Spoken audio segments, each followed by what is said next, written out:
학생 약수첩에서 그 스포츠 역량과 스포츠 역량 코치에 관련된 강연을 진행하고 있는 정상원 약사입니다. 지금 북캐로는 까막 약사로 활동하고 있고요. 오늘 이제 그 특강처럼 하나 강의를 준비해요. 오늘 진행해드릴 그 내용은 스포츠 보충제. 그래서 스포츠 보충제에 대한 A to G, 그래서 보충제의 종류 및 복용 시간 등 다양한 부분에 대해서 같이 공부해보는 시간을 가져보려고 합니다. 어, 오늘 배울 내용은요. 보충제란, 그리고 운동 시 보충제 섭취 타이밍, 그 다음에 스포츠 보충제의 종류, 그 다음에 보충제 선택 시 주의점에 대한 얘기를 할 건데요. 내용이 조금 길어질 수 있긴 한데 얘기를 들어보시면서 도움되시는 부분 있다면 좋을 것 같습니다. 첫 번째로 보충제란 무엇인가에 대한 이야기를 나눠보겠습니다. 보충제가 왜 필요한지부터 그다음에 보충제 타이밍이 중요하다는 이야기도 같이 나눠볼게요. 첫 번째로 이제 보충제란 이 얘기에 대한 정의를 좀 얘기해 보고자 합니다. 보충제라고 하는 것은 근지구력, 그다음에 근력, 심폐지구력 등 경기 운영에 영향을 주는 요소를 향상시키고 신체 발달을 도모하기 위한 기본 식사 외에 추가적, 보조적으로 섭취하는 영양식을 의미합니다. 그래서 우리는 일반적으로는 이제 보충제 하면 추가적으로 더 먹는 플러스 알파를 기억하시면 좋을 것 같아요.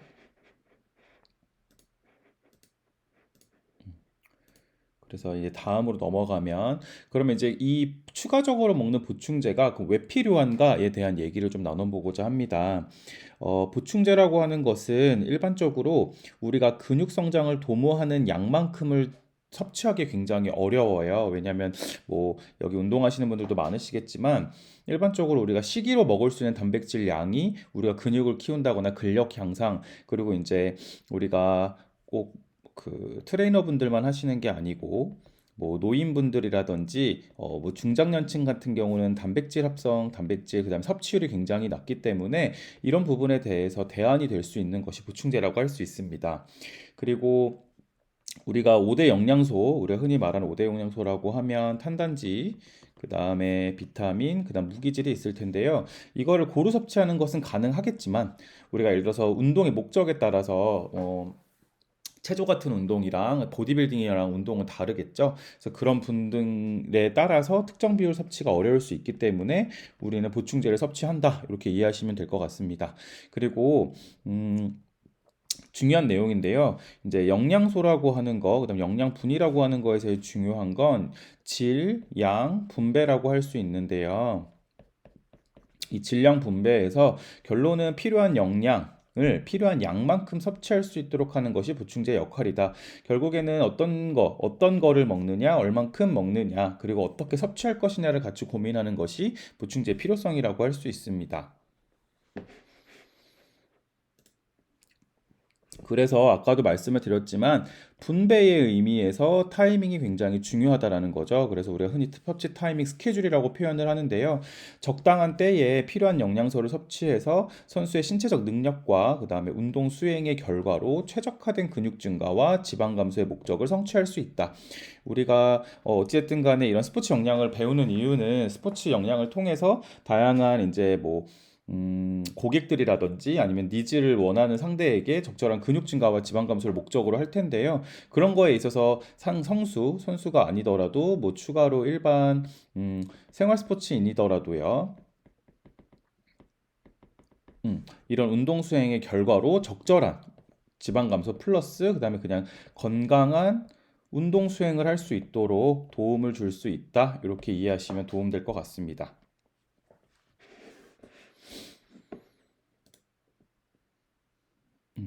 그래서 이제부터 섭취 타이밍에 대한 얘기를 나눌 건데요. 이거는 이제 그 운동 역량과 섭취에 대한 체계에서 제가 발췌를 해서 설명을 드리는 부분이고요. 중간에 이제 동화 단계에서 우리가 흔히 이제 뭐 기회의 창이라고 얘기하는 파트가 있어요. 그래서 요거에 대한 설명을 같이 드릴 건데 우리가 흔히 아는 뭐 운동 후 뭐 1시간에서 2시간 사이 저희가 드릴 이론의 내용에서는 45분 내외로 단백질 섭취나 탄수화물 섭취가 적절하지 않으면 근성장이 좀 떨어질 수 있다. 뭐 이런 이야기를 나누는 파트가 있는데요. 그 파트에 대한 부분은 사실 이견이 다양할 수 있습니다. 하지만 이제 제가 설명을 드리고자 하는 부분은 또 한 부분의 이견, 그 의견이라고 생각해 주시고 들어주시면 도움이 될 것 같아요. 음. 첫 번째로 에너지 단계입니다. 뭐 여기 간단하게 나와 있는 내용 한번 봐주시면 좋을 것 같고요. 우리가 이제 지금 이거 에너지 단계, 그다음에 동화 단계, 그다음에 성장 단계로 나눠 설명을 드릴 거고요. 각자의 이제 목적과 어떤 걸 먹어야 되는지에 대해서도 자세하게 설명을 다룰 거니까 천천히 들어보시면 도움 될 것 같습니다. 첫 번째 에너지 단계입니다. 에너지 단계 같은 경우는 운동 10분 전 포함해서 운동을 하는 순간, 그러니까 결국엔 우리가 운동을 하루가 있다고 생각을 할 때요. 이 시간에 운동을 한다고 했을 때 운동 시간으로부터 10분 전을 포함해서 운동하는 그 순간, 요거를 에너지 단계라고 말할 수 있습니다. 그렇다면 이 운동 중, 이 중에는 어떤 변화가 몸 안에 있을까요? 첫 번째로는 ATP를 보충해야 하는 상황이 될 겁니다. 왜냐하면 몸 안에서 운동을 통해서 우리가 이제 뭐 크레아틴 인산 요거 배우셨을 텐데 첫 번째 3초 내외의 강장이 짧은 순간 에너지를 쓸 때는 몸 안에서 저장된 크레아틴 인산을 활용을 해서 ATP를 재보충하는 내용을 아실 텐데 요거를 하게 되고요. 그 다음에 몸 안에서 호르몬의 변화가 생깁니다. 예를 들어서 이제 스트레스 상태가 되는 거기 때문에 뭐 코티졸의 양이 증가할 수 있고요. 그 다음에 체내에서 어, 스트레스 상태이기 때문에 코티졸의 증가, 요거랑 이걸 통해서 이제 스트레스 상태가 도모될 수 있다. 이렇게 이해하시면 될 것 같습니다. 그리고 혈액순환이 굉장히 빨라지겠죠. 혈관이 확장되면서 혈액순환이 굉장히 빨라지고요. 단백질 저장량에 대한 효과가 생길 수 있습니다. 그러니까 체내에 처음에 이제 근육 증가를 위해서 사용할 수 있긴 하겠지만 단백질 저장된 양을 활용할 수도 있게 된다라는 부분. 기계 코티졸이 증가하면 증가할수록 이 체내 단백질을 체내 근육을 분해해가지고 그 에너지를 활용할 수 있기 때문에 이 코티졸에 대한 부분을 잘 우리가 조절해야 되는 것이 이제 중요한 포인트입니다. 그리고 이제 제가 빨간 표시로 한 부분 근육 손상이 생길 수밖에 없죠. 결국에 이 근육의 손상이 회복되는 과정에서 성장이 이루어지고 있기 때문에 이런 근육 손상이 이루어진다는 부분 알 수 있고요. 아무래도 이 손상이 생기는 부분은 급성 염증과 이제 면역 반응을 유발할 수 있게 된다라는 것까지 연결이 됩니다. 코티졸을 계속 얘기하게 되는데요. 이 코티졸은 이 염증 반응과 면역 반응 사이에서 몸의 면역 반응을 떨어뜨리는 작용을 하고 있기 때문에 그런 것이 매우 이제 우리가 이걸 대처해야 되는 중요한 포인트다라는 걸 다시 한번 알게 되고요. 그다음 아무래도 땀을 많이 내기 때문에 수분 손실이 커집니다. 그래서 수분 보충도 굉장히 중요하다라는 거 다시 한번 이해하시고 넘어가시면 좋을 것 같습니다. 에너지 단계 이제 여기서의 중요한 목적에 대한 이야기를 할게요. 목적이라고 한다면 근수축을 위한 충분한 에너지 확보가 필요하다. 결론적으로 우리가 이거는 10분 전부터라고 얘기를 했기 때문에 운동 수행에 있어서 필요한 에너지가 충분하게 확보가 되어야지 이제 운동을 수행할 수 있다라는 부분으로 접근을 하는 거고요. 그렇기 때문에 근육에 전달되는 영양소를 증가시켜서 체내 근글리코겐과 단백질을 절약하여야 한다. 글리코겐은 아시겠지만 포도당 중합체로서요 몸 안에서 이제 저장체, 그러니까 우리가 그 급한 에너지를 쓸 때 쪼갤 수 있는 도시락 같은 친구인데 이 저장되어 있습니다 미리. 근데 이 근글리코겐을 다 쓰게 되면이면은 이제 몸 안에서 이제 그 고갈이 되는 거기 때문에 다시 이제 되게 그 피로 상태로 넘어가게 돼요. 그래서 그 글리코겐의 줄어드는 양을 절약할 수 있도록 우리가 포도당이나 적절한 탄수화물과 적절한 단백질 양을 보충해야 한다라는 개념인 거고요. 그 다음에 면역차기의 약화를 최소화해야 한다. 아까도 말씀드렸지만 코티졸의 양이 증가하게 되면서 체내의 스트레스에 대한 저항의 개념으로 면역 효과가 떨어지게 됩니다. 그래서 그거에 대해서 우리가 어떻게 방어할 것이냐가 중요한 목적이 되고요. 그 다음에 근육 손상을 최대한 줄이라. 근육 손상을 최대한 줄여야 되는 부분은 결국에는 이게 아까 말씀드린 염증을 최소화하는 거. 결론은 면역체계 약화를 최소화했다는 것은 코티졸로 인해서 면역이 떨어지는 건데 이 면역을 다시 올림으로써 염증을 낮출 수 있는 작용을 해야 한다라는 부분인 거고요. 그 다음에 뒤에 이어질 성장 단계나 그 다음에 동화 단계와 성장 단계 등에서 빠르게 회복할 수 있도록 영양 보충 계획을 세워라. 요건 뒤에 이어지는 부분이니까 연달아 설명을 하도록 하겠습니다. 그래서 연달아 설명을 이어서 계속하면요. 이 코티졸을 어떻게 낮출 거냐는 거예요. 제가 아까도 말을 했지만 근육 손상, 그 다음에 어, 면역, 이 떨어지는 부분에 대한 이제 염증 이런 부분에 대한 걸 다 이 친구가 만들어내는 효과인데요. 코티졸은 이제 그 부신 피질에서 나오는 스트레스에 대한 저항에 대한 개념의 호르몬이기 때문에 우리 몸이 운동이라는 것 자체가 스트레스를 의미하는 거라서 그렇게 작용을 하게 됩니다. 그래서 이 부분을 우리가 막을 수 있는 게 뭐냐면 이 인슐린 수준을 높여야 한다는 거. 인슐린을 높이게 되면은 자연스럽게 코티졸을 낮춰줄 수 있고 적절한 그 균형을 맞춰줄 수 있다는 거예요. 그래서 코티졸이 너무 증가하는 부분을 인슐린의 증가로 맞춰준다라는 개념으로 생각하시면 되고요. 아까 말한 대로 염증에 대한 개선을 할 수 있는 가장 좋은 방법은 체내의 항산화 능을 높이는 작용으로 접근을 해서 비타민 C와 E 등 그리고 근육에서 직접적으로 활용하는 아미노산이 BCAA 뭐 잘 아시겠지만 브랜치드 체인드 아미노 액시드죠. 가지 달린 아미노산을 의미하고요. 대표적으로 류신과 이소류신, 그다음 발린으로 구성되어 있습니다. 다양한 스포츠 영양제에 들어가 있기 때문에 같이 복용을 해주시면 운동 중에 근육 손상과 근육 내의 영양소 전달을 촉진시켜 주기 때문에 앞서 말한 근육 손상이라든지 면역에 대한 그 염증 반응에 대해서 우리가 방어할 수 있다 이렇게 이해하실 수 있을 것입니다. 그래서 우리가 해야 될 일은 뭐냐? 우리가 운동 10분 전에 요것은 코티졸을 낮춰주고 근육의 손상을 방어해주는 어찌 보면 그 다음에 근글리코겐과 그 다음에 단백질을 절약하는 개념으로 요 음료를 마시면 좋다. 흔히 우리가 많이 먹는 단백질의 음료가 많죠. 근데 탄수화물까지 들어간 게 우리가 흔히 아는 걸로는 그 뭐죠? 부스터가 아니고 우리가 살을 찌우기 위해서 게이너를 먹잖아요. 근데 이 게이너는 사실 가격대가 높고요. 오히려 탄수화물의 양이 이제 말토덱스트린이라고 하는 형태로 들어가는데 이게 흡수율은 굉장히 좋기는 한데요. 이제 예를 들어서 이미 이제 살이 좀 있으시거나 체중이 있으신 분한테는 너무 GI 수준이 높기 때문에 흡수력이 높아서 포도당 수치를 체내에 너무 높이는 그래서 좋지 않다고 생각을 합니다. 혈당 수치를 높이기 때문에. 그래서 저는 개인적으로는 단백질 우리 흔히 드시는 일반적인 프로테인에다가요.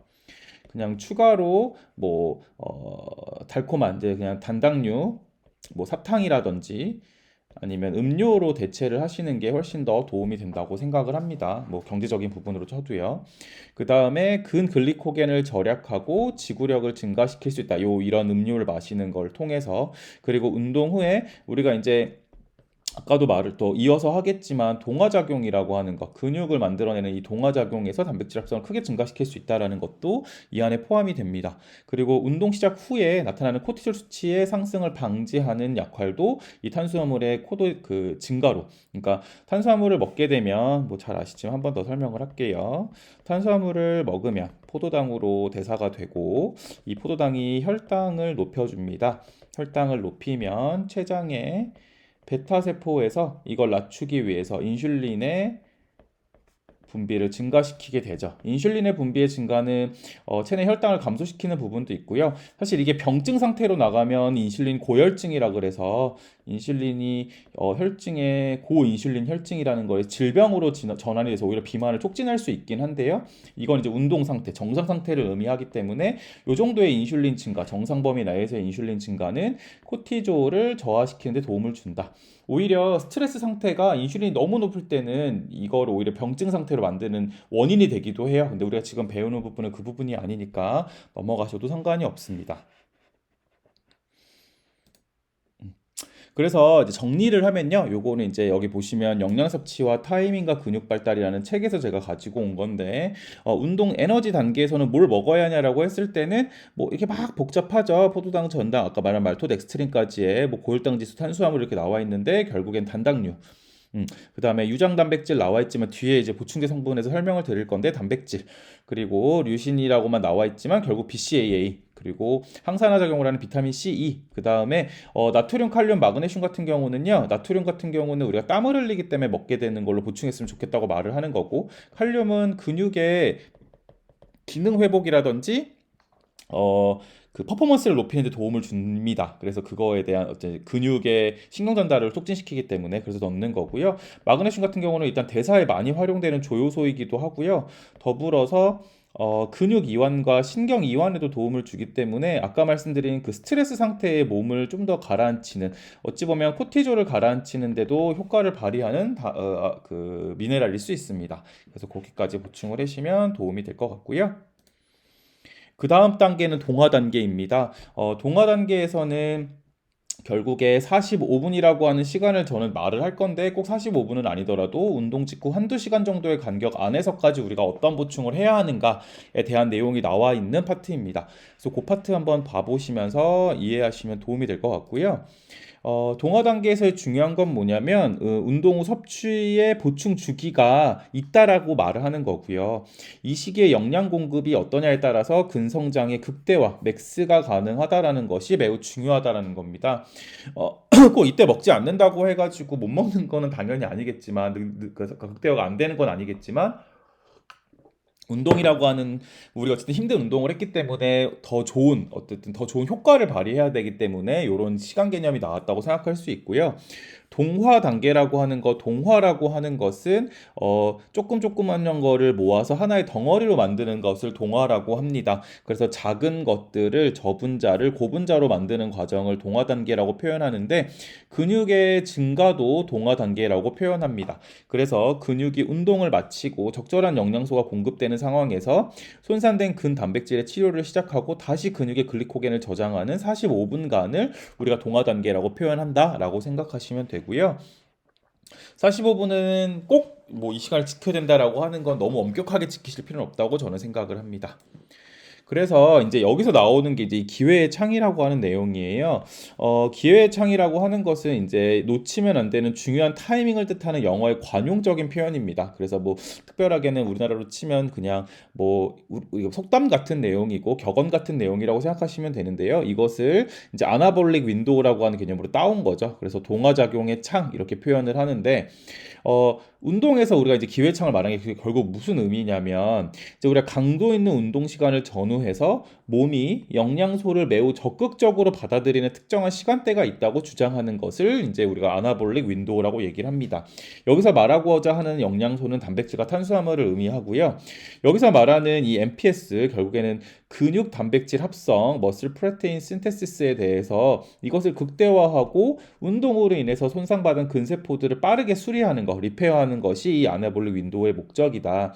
어, 아까도 말씀을 드렸지만 의견이 굉장히 분분한 영역입니다. 그러니까 어떤 데서는 실험을 했을 때 효과가 있다라고 말하는 논문도 있고요. 효과가 없다라고 하는 논문도 있습니다.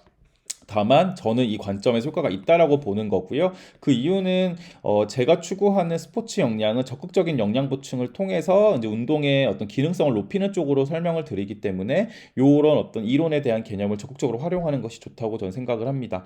그래서 결국에 이러한 어떤 방향성과 이러한 흐름을 통해서 우리는 좀 더 운동을 효율적으로 실시할 수 있고 회복을 촉진할 수 있다라는 것을 알게 됩니다. 그럼 동화 단계에서 어떤 일이 일어나느냐, 그리고 왜 이 45분 또는 뭐 한두 시간 정도의 시간을 왜 지키라고 하느냐, 이런 게 되게 중요한데요. 그게 뭐냐면 이 인슐린에 대한 동화 효과의 민감기라고 말을 하는 겁니다. 인슐린은 아까도 말했지만 당을 떨어뜨리는 애도이기도 하지만 굉장히 중요한 동화 호르몬으로서 체내 근육 성장에도 굉장히 도움을 주는 호르몬입니다.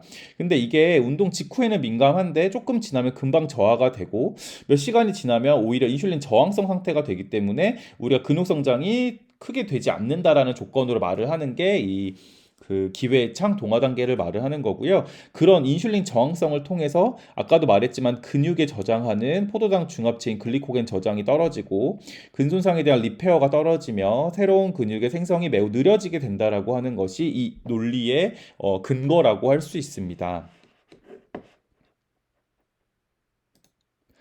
그래서 이제 여기서 말하고자 하는 건 이 영양 최적화와 대사 민감성이라고 하는 얘기를 하고 싶은 거예요. 그러니까 우리가 영양을 최적화하는 그 적절한 시간 45분 이내를 먹는 것이 결과적으로 인슐린이라고 하는 이 호르몬에 대한 민감성에 대해 적절한 시기를 해서 우리가 쓰는 거다라고 생각을 하시면 되는 거고요. 이 45분, 뭐 1에서 2시간까지도 저는 생각을 하는데 인슐린은 근육의 이화 상태를 아까도 말했지만 동화는 저분자를 고분자로 바꾸는 거고요. 이화는 고분자를 저분자, 쪼갠다고 생각한다고 생각하시면 되는데요. 이화 상태가 된다는 건 결국에 근육 세포가 쪼개지는 거니까 당연히 안 되겠죠. 그렇게 되면 근육이 쪼그라드는 거니까. 그래서 이화로 해서 동화로 전환시키는 것이 45분의 시간이다라고 말을 하고 있는 거고요.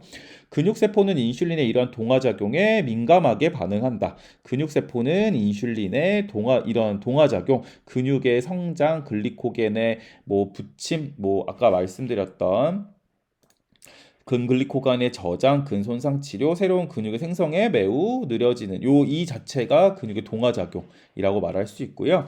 이런 게 영양소가 적절하게 공급 시에 근육의 동화작용을 극대화할 수 있기 때문에 우리가 이 45분을 잘 활용해야 된다라고 말을 하는 거고, 아까도 말했지만 요 흐름을 놓치면 근육 그 인슐린이 저항성에 빠지게 되기 때문에 활용해야 한다라고 말을 하는 겁니다. 그래서 여기에서 아까도 말하면 결국 이 단백질 합성 타이밍이라는 게 동화 단계의 타이밍을 말을 하는 거겠죠. 아미노산에 의한 단백질 합성은 운동 직후에 가장 활발한 탄수화물 단백질 혼합 보충제를 마실 경우 효율이 높아진다. 그래서 이때 먹어라 이렇게 말하고 우리가 흔히 우리가 헬스장을 가시면 이렇게 우리 이렇게 볼 이런 그 물통에다가 보충제 물통에다가 이렇게 파우더 가져가셔가지고 운동 끝나고 바로 드시는 분들 많잖아요. 그러니까 이런 게 이제 이런 기회의 창을 이제 많이 활용하시는 분들이고 적절하게 이제 근육 성장을 생각하시는 분인 거죠. 근데 아까도 말씀을 드렸지만 그 운동 전 단계라고 말할 수 있는 에너지 단계에서도 이런 탄수화물 단백질의 보충이 필요하다. 그렇기 때문에 적절하게 섭취하시는 게 중요하다고 생각을 합니다. 뭐 보통 뭐 한 스푼, 두 스쿱 뭐 이렇게 드시는데 뭐 반 스쿱 정도 운동 전이나 운동 중에 드시고 운동 후에 한 스쿱에서 한 스쿱 반 정도를 드시는 형태로 하루에 두 스쿱을 드신다면 이렇게 진행을 해보시면 어떨까? 근데 조금 있다가요 운동 후에 그 성장 단계에서도 이제 복용을 권장합니다. 그래서 그럴 때는 제 생각에는 개인적으로 식사로 대처하는 게 어떨까? 이제 뭐 탄수화물, 그러니까 단백질 위주의 식사로 대처하는 것이 어떨까 생각이 듭니다. 우리가 계속 그 파우더만 먹을 수는 없으니까요.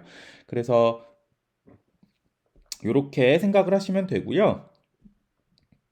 이 다음으로 넘어가면 여기서 동화 단계에서의 영양 섭취는 계속 같은 말이에요. 그러니까 동화 단계의 의미를 그대로 말을 하는 거죠. 근글리코겐의 신속한 저장을 돕고 단백질 합성이라든지 단백질 평형, 그다음 근육량, 지방 연소의 속도를 증가시킨다. 지방 연소의 속도를 증가시키기 때문에 체중 감소에도 도움을 줄 거고요.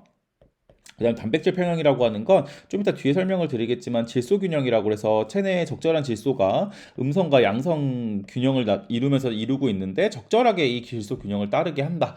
너무 이제 오히려 마이너스인 상태이면 몸 안에서 고갈되는 상태인 거고 양인 상태도 무조건 좋진 않아요. 왜냐하면 이게 양이 너무 많아진다 그랬으면 오히려 신장에 부담이 갈 수 있기 때문에 그런 작용 때문에 적절한 평형 단계가 필요하다라고 이해하시면 좋을 것 같습니다. 그 동화 단계에 이어서 얘기를 하면 결국에 운동 후에 대사작용에 좋은 기회. 이 기회가 결국 기회의 창이라고 말하고 아까 말한 아나발릭 윈도우라고 설명할 수 있는 이것을 우리가 적절한 비율로 중요한 모든 영양소를 섭취하는 것이 유리하다 이렇게 설명을 합니다. 그래서 이렇게 설명을 하고 다음 페이지로 넘어가 보면 동화 단계 목표가 그럼 결국 뭐냐? 아까도 말했지만 대사적 민감성과 적절한 영양 섭취일 텐데, 대사 과정을 이런 우리가 영양 섭취를 통해서 동화 단계를 유지시키는 거라고 생각할 수 있습니다. 아까도 말했지만 탄수화물과 단백질의 상호작용은 인슐린과 코티졸의 분비를 촉진시키나 적절한 비율에 대해서 인슐린의 수준을 훨씬 높였다. 이건 논문 기반으로 가져온 문장인데요. 인슐린 수준이 훨씬 높였다. 인슐린과 코티졸이 같이 증가를 하는데 인슐린의 분비가 더 증가했기 때문에 코티졸에 대해 비해서 코티졸이 가지고 있는 효과를 마스킹 시킬 수 있을 만큼 인슐린이 증가했다. 인슐린은 아까도 설명을 드렸지만 동화 작용을 촉진하는 호르몬이기도 하다. 결국에 운동 후에 동화 단계를 유지시킬 수 있다라고 말씀을 드리는 거고요. 그 다음으로는 우리가 운동을 했기 때문에 근육의 혈액생 순환을 촉진할 수 있는데 그 운동을 할 때 늘어나는 그 혈액 순환뿐만 아니라 인슐린 자체가 일산화질소 NO를 촉진해서 그 NO라는 것은 결국에 혈관이 이렇게 있을 때 NO가 증가하면 이 혈관 사이즈가 증가하게 되면서 혈류량이 늘게 됩니다. 그렇게 되면 당연히 골격근의 혈류량이 증가하기 때문에 굉장히 운동 효율이 늘어나겠죠. 그리고 전신순환이 많아질 거고요. 그래서 대사성 노폐물, 우리가 대사성 노폐물이라고 하면 운동일 때는 보통 젖산을 말하겠죠. 이런 것들의 제거에도 굉장히 도움이 되고요. 우리가 흔히 아르기닌을 먹는 이유기도 하죠. 그 근육 이완에 대해서. 뭐 제가 뒤에도 설명을 드리겠지만 이제 비트 주스라고 하는 음료 같은 경우는 이제 오스트리아의 그 체육 관련된 그 협회 내에서도 인증하는 NO를 촉진시켜주는 되게 도움되는 영양 스포츠 보충제로 이제 공인된 A입니다. 그래서 뭐 이렇게 같이 드셔도 도움이 될 것 같네요. 그래서 운동 후 45분 이내에는 굉장히 많은 양을 먹어야 된다라고 말을 합니다. 그래서 앞선 양보다 조금 뒤에 다 설명을 드리겠지만 좀 더 많은 양을 먹어야 하고 아까 거랑 조금 다른 게 뭐라면 글루타민이라는 게 포함되었다. 글루타민이라고 하는 건 면역 상승에 도움되는 아미노산 중 하나고요. 요것도 많이 제품화되어 있어요. 그래서 이게 운동 후에 드시는 거에도 굉장히 도움이 될 거다라고 설명해 주시면 좋을 것 같고 용량도 한번 확인해 보시면 좋을 것 같습니다. 책 기준으로 가져온 거긴 한데요. 그래도 기준을 삼는 거엔 도움이 될 것 같으니까 한번 보시면 좋을 것 같고요. 마지막으로는 성장 단계. 성장 단계는 사실 에너지 단계, 동화 단계에 비해서 훨씬 긴 시간이에요. 그래서 성장 단계라고 말은 하지만 휴식 단계라고도 설명할 수 있다고 저는 생각을 합니다. 그래서 휴식 단계라고 생각을 하시고 다음 단계 넘어가 볼게요. 성장 단계는 말 그대로 성장하는 거. 근데 보시면 힘들어 보이죠? 힘들어 보이세요? 그래서 이 힘들어 보이는 분들을 이제 우리가 쉬게 하는 거, 어떻게 보면 레스트죠? 휴식을 하는 건데, 동화 단계가 끝난 후부터 다음 운동이 시작되기까지의 기간, 그러니까 길죠. 어찌 보면 아까 말했지만 우리가 하루 24시간이 있을 때 우리가 운동하는 시간을 정했을 때 운동 전 10분 전부터 운동 중이라고 말하는 시간 동안이 에너지 단계였고요. 그 다음에 여기서부터 45분까지가 동화 단계였어요. 그러면 이 나머지 시간이 바로 성장 중인 거구나. 성장 단계. 그러니까 가장 긴 시간을 갖고 있죠. 그러니까 당연히 한 단계로 말하기는 좀 어렵죠. 그래서 뒤에 보시면 이제 급속과 지속 단계로 구분을 합니다. 그래서 이렇게 두 가지로 구분을 시켜서 우리가 결국 이 시간대는 뭐를 하는 거냐? 성장하는 거기 때문에 근육 효소들이 수축 단백질의 수를 늘리고 근섬유 크기를 키우면서 에너지 단계에서 소모했던 근글리코겐을 완전히 회복한다. 그래서 근육을 성장시키는 단계가 요 나머지 성장 단계. 그러니까 우리가 뭐 늘 말하지만 운동을 할 때 근육을 키울 때 중요하다고 말하는 거 대부분의 많은 트레이너분들도 많이 아시겠지만 운동과 식사 그리고 휴식이 엄청나게 중요하다라는 건 다들 잘 아실 겁니다. 그래서 이런 부분에 있어서 휴식의 의미라고 생각하시면 될 것 같아요. 아까도 말씀을 드렸어요. 너무 긴 시간이기 때문에 급속 기간과 지속 기간으로 구분을 한다. 그래서 운동 후 동화 단계가 시작되고 나서 4시간 정도까지 지속이 된다라고 말을 하는 건데요. 이건 아까 다시 말하면 조금 정의가 달라지는 부분이긴 하죠. 왜냐하면 아까는 운동 전 10분, 그래서 운동 중인 기간을 에너지 단계라고 했고 운동이 끝마치고 나서 45분 동안의 시간이 이제 동화 단계라고 말을 해서 요 시간부터 여 시간까지가 이제 성장이라고 얘기를 했는데 급속 기간이라고 하는 건 뭐냐면 이 시간을 포함하는 건 맞아요. 여기 4시간까지 포함을 하는 건 맞는데 요 앞선 요 시간까지 포함을 한다. 같이 한다라고 얘기를 하시면 돼요. 운동 후에 동화 단계가 시작되고 나서를 중첩해서 쓴다라고 생각하시면 되는데 이게 사실 딱 잘라 설명하기가 좀 애매합니다. 그래서 결국에는 그냥 요렇 이 이후에 45분이라고 2시간이라 4시간이라고 생각해도 상관없어요. 그래서 급속 기간 이렇게 이해하시고 지속 기간은 요 급속 시간에 4시간 이어서의 이제 16시간에서 18시간을 지속 기간이라고 설명한다라는 거. 운동 후 약 5시간 후부터 다음 운동 시작 전까지라고도 정의할 수 있겠죠. 같은 말이죠. 왜냐면 4시간 전까지가 이제 급속이니까 이제 이렇게 정의는 다양하게 할 수 있습니다. 성장 단계에서는 운동 후 2시간 이내에 발생하는 근육의 인슐린 저항 상태는 16시간 이상 지속이 된다. 그러니까 아까도 말했지만 인슐린 저항 상태가 되면 우리가 말하는 근성장이 어려워지고 동화 단계보다는 이화 단계로 넘어갈 수밖에 없다라고 말씀을 드렸습니다. 그래서 인슐린 수준을 적절하게 높게 유지해야 하는 것이 굉장히 중요하고 이 적절하게 높게 유지하는 것이 유지되어야만 글리코겐의 저장과 단백질 합성을 높은 비율로 유지할 수 있다는 부분으로 설명을 드립니다. 근데 제가 여기서 하나만 설명을 드리고 싶은 게요. 인슐린 수준을 높게 한다라는 의미는요. 정상 상태와 병증 상태가 전혀 다릅니다. 정상 상태를 지금 우리는 배우고 있는 거예요. 그러니까 여기서 말하는 인슐린을 높게 유지한다라는 것의 중요한 포인트는 적절하게 높게 유지한다는 겁니다. 그러니까 결론적으로 우리 몸 안에서 인슐린이라고 하는 게 이렇게 있다라고 하면 인슐린하고 뭐 코티졸이라고 하는 이런 균형이 있다고 했을 때 인슐린을 높게 유지한다는 거는 살짝 하는 정도를 말을 하는 거지. 그러니까 인슐린을 높이는 정도가 병증 상태로 간다라는 건요. 인슐린의 수치가 너무 높다. 내가 너무 단당류 섭취가 많고 그리고 예를 들어서 몸 내에 뭐 췌장에서 좀 장애가 있어가지고 막 너무 많은 인슐린이 나오게 했고 그 인슐린의 감수성이 떨어지는 게 된다라고 하면 이거는 고인슐린 혈증이라고 해서 병이에요. 이거는 결국 몸 안에서 호르몬성 비만을 그러니까 호르몬성 그 비만을 유발하거든요. 그렇기 때문에 요거랑은 확실히 다르게 기억을 하셔야 됩니다. 그래서 그 정상과 병증 상태는 다르다. 여기서 말하는 인슐린 수준을 높게 유지한다는 것은 적절하게 높게 유지한다는 것을 의미한다라는 걸 꼭 기억하셔야 됩니다. 그래서 이제 급속 기간에 대한 부분은 아까 말한 대로 운동 후 4시간까지를 말을 하는데 인슐린의 민감성을 높게 유지하는 것이 좋기 때문에 탄수화물과 단백질을 뭐 3대1 또는 4대1 정도 비율 아무래도 탄수화물이 훨씬 더 많죠. 그래서 이런 비율로 맞춰 가지고 이 그 인슐린 반응을 동화 단계 급속 기간 중에 최대한 활용을 할 수 있게 만든다. 그리고 동화 상태를 유지하는 거 운동 직후 운동 후 각각 2시간 4시간 만에 고탄수화물 보충제를 섭취하면 성장 단계죠. 운동 후에 6시간까지 혈중 인슐린 수준 높이를 유지하고 근글리코겐의 합성을 증가할 수 있다. 예를 들어 당뇨 증상이 있다거나 운동을 하시는 분이 아니라면 이런 식의 시기는 옳지 않다.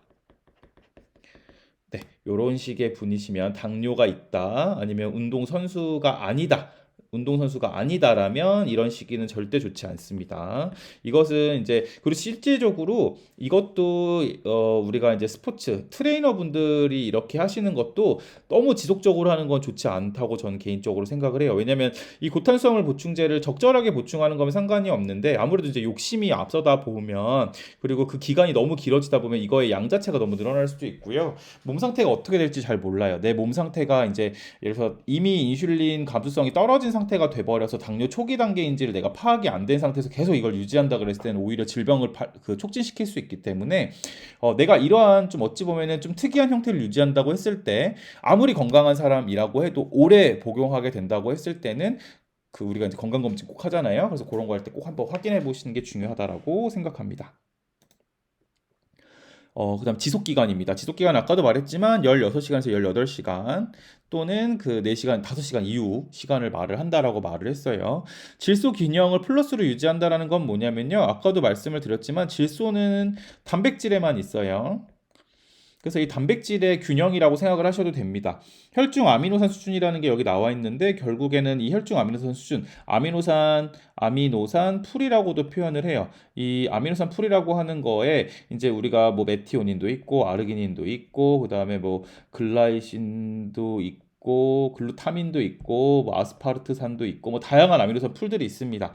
요 아미노산 풀 내에서 적절하게 플러스 상태인지 마이너스 상태인지가 왔다 갔다 하는데 이것을 질소 균형을 플러스로 유지해야지 몸 안에서의 단백질 균형이 높아진 단백질 상태가 높은 단백질 수준이 높은 이렇게 상태가 유지되고 있다는 것을 의미한다. 어찌 보면 근육 성장의 필수적 요건이겠죠. 질소 균형이 마이너스인 상태면 체내에서 오히려 질소가 빠지고 있는 상태이기 때문에 오히려 근육 성장은 당연히 안 되는 거고 오히려 근육이 풀리고 있다는 거기 때문에 이렇게 이해하실 수 있고요. 신체의 단백질 섭취가 단백질의 배출보다 커야 한다. 당연하죠. 그리고 단백질을 과량 섭취하는 것은 오히려 신장에 무리를 준다. 아까도 얘기하죠. 너무 많이 드시면 안 된다. 그래서 이 지속 기간은 단백질 전환과 근육 발달을 촉진한다라고 말씀을 드렸는데 두 번째로는 단백질 전환이라고 하는 건 뭐냐면 분해와 합성의 두 과정을 다 단백질 전환이라고 한다. 아까도 말을 했어요. 섭취 단백질을 먹으면 혈액과 체액에서 이 아미노산 풀이라고 하는 것이 이제 여러 가지 아미노산들이 포함이 되어 있는데 여기에는 뭐 질소 이제 결국에는 막 이제 다 쓰고 나면 간에서 이제 많이 마지막으로 이제 그 대사를 통해서 이제 배출이 되면 요소의 형태로 되겠죠. 우레아 형태로 배출이 되고 그다음에 잔여 탄소 같은 경우는 이제 지방과 탄수화물로 활용될 수 있겠죠. 그리고 이 과정이 이제 ATP를 만드는 과정을 통해서 이제 에너지도 만들 거고요. 근데 단백질의 가장 큰 특징은 체내의 다양한 조직이나 호르몬, 효소, 항체 등을 만드는 거기 때문에 계속해서 이 풀이 왔다 갔다 한다는 거죠. 그래서 이 과정이 이제 이 모든 과정을 단백질 전환이라고 한다라고 이해하시면 되고요. 보다 강한 근육을 만들기 위해서는 절대로 필요한 과정이다.